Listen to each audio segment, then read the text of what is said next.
What's going on, camera friends? Happy New Year. I hope everyone had a fun and safe holiday season. I figured let's start the new year in the first video with a good old what's in my camera bag, but with a twist. This video will be my prediction of the gear that I'm going to use for the remainder of the year. I think it'll be really interesting to come back to this video at the end of 2026 to see if I swapped out any of my kit for anything new or different or maybe better.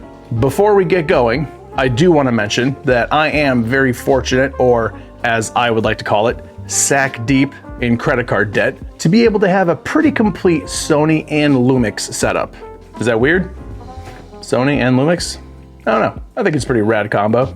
This video, I'll be covering my Sony kit, and for any of my Lumix shooters out there that are watching this just for the fun of it, my Lumix kit will be out in a couple days.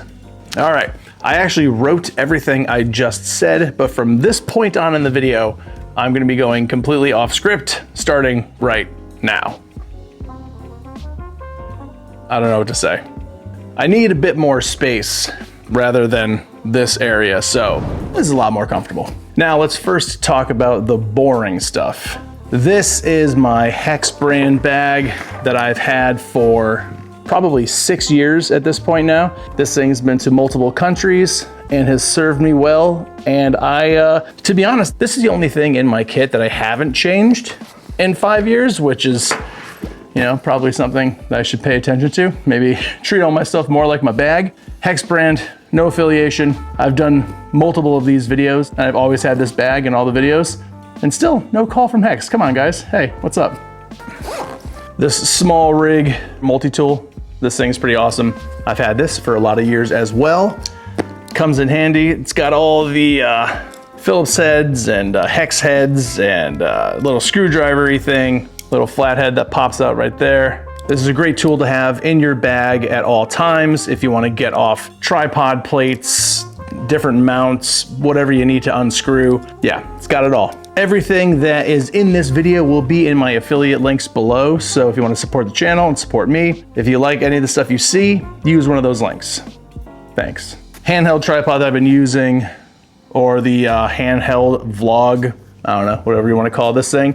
PGY Tech, this is the Mantis. This is the second version of this. You know, the metal one probably a little more sturdy, but the biggest complaint with the first edition of this was that the actual stance of this was a lot more narrow, so didn't have as wide or sturdy of a base. So they fixed it in the 2.0. I absolutely love this thing. Has a little hook so you can hang it in kind of precarious areas, if you will, on fences or door frames, wherever.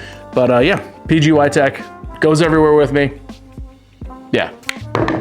One piece of kit that I don't have in this bag right now that I will give an honorable mention to is the Atomos Ninja 5 Plus. That's what I use to record all of my screen EVF stuff that I'm showing anytime I'm reviewing anything, going to shoot soccer, something like that, to show you guys what's going on the screen. Atomos Ninja 5, I've had that for a while too, and it's pretty awesome. I know there's newer things out there, but for what I need, that does the job, and I just don't see a reason to upgrade, if that makes any sense. So honorable mention goes out to the Atomos. Also, a little honorable mention goes out to my MacBook Pro, which is a 2021 M1 Max. That is something that I have been thinking about upgrading, going to maybe the M4, just a newer chip. In the past few months, using raw video for comparisons, my MacBook has been struggling. Really considering maybe bumping that one up. It's gonna be 5 years old this year. Right now, yeah, money's tight, everything's expensive. And if I can get around it, I will try to get as many years out of that thing as I possibly can.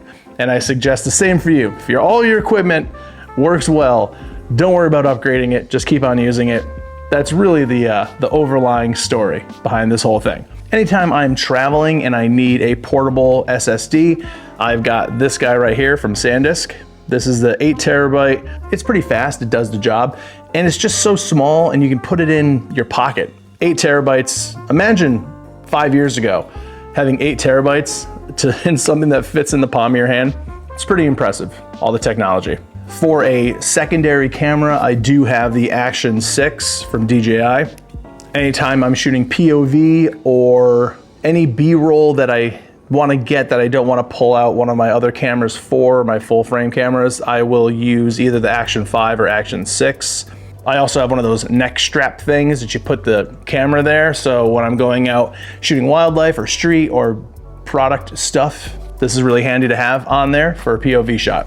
Secondary camera, DJI Action 6 or 5 Pro. They're almost identical. Maybe a video about that too, coming up soon. For my audio, whenever I am using just the onboard microphone, it's going to be the ECM M1 from Sony. I've actually made a video about this microphone. I'll leave a link at the end of the video. This thing is awesome. It's wireless. You put it on there, you set it to auto. It always sounds pretty good. And it's also on the hot shoe, so it takes power from the camera, so I don't have to worry about batteries either. Good stuff.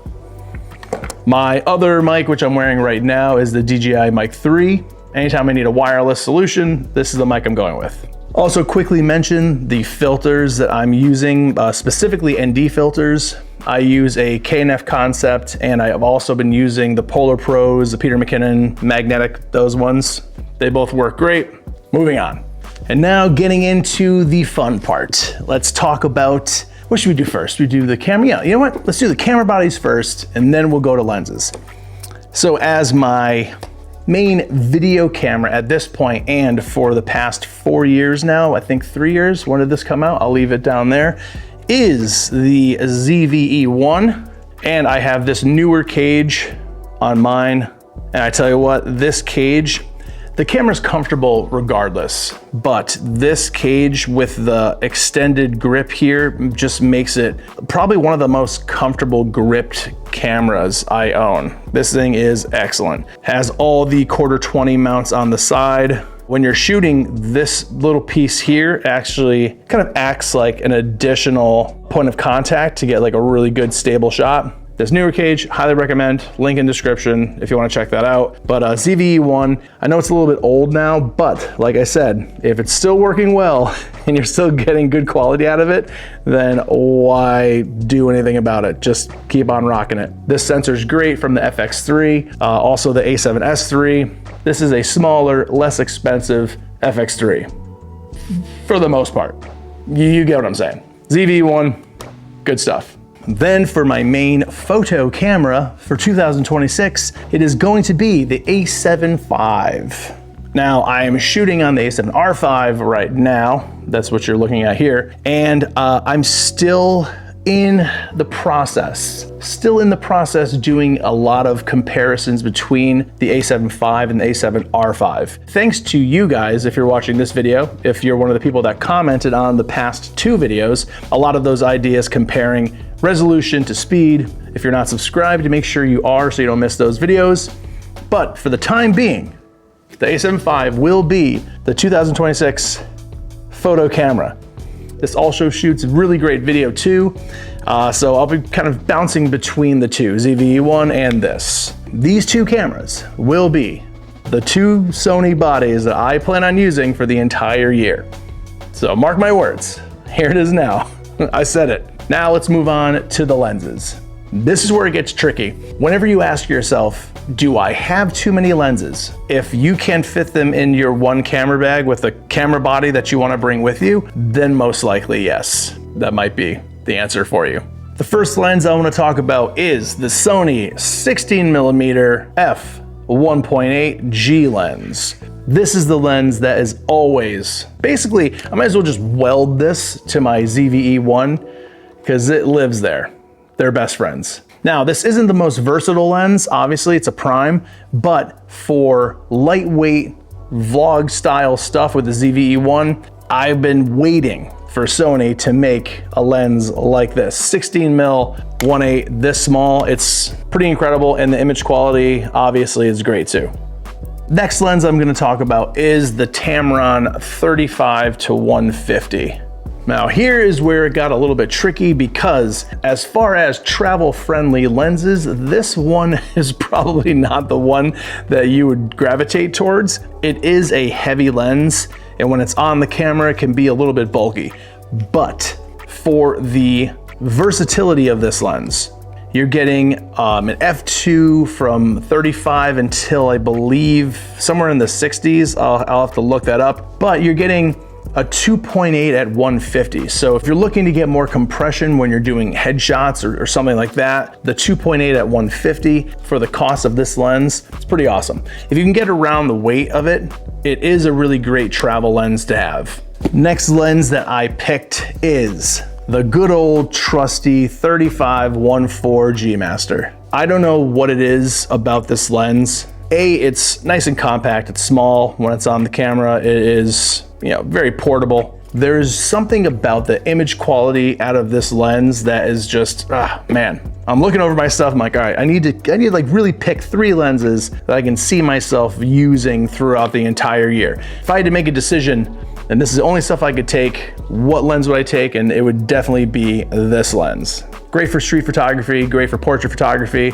It's also really great for video if you're doing B-roll. The 1.4 gives you a nice buttery background, so product shots, that kind of stuff. 35 mil, this is the way to go. Great lens. Next lens I'm gonna mention is the 200-600 from Sony as well. Now this lens is for birding and shooting sports specifically. This is not something that I would normally or typically throw into my bag and go travel with. That's not really the purpose of this, but I had to mention it in this video because it is a lens I'm going to be using on this channel a lot, especially when it comes to the wildlife shooting. 200-600 from Sony. This thing is big, it's heavy, but it gets the job done. There's one last lens that I have to mention. It is the 16-35 2.8. I've been using some variation of this lens on my Sony cameras since 2018 at this point. Didn't feel right not giving it a mention in this video. 16-35, it's just that classic vloggy lens.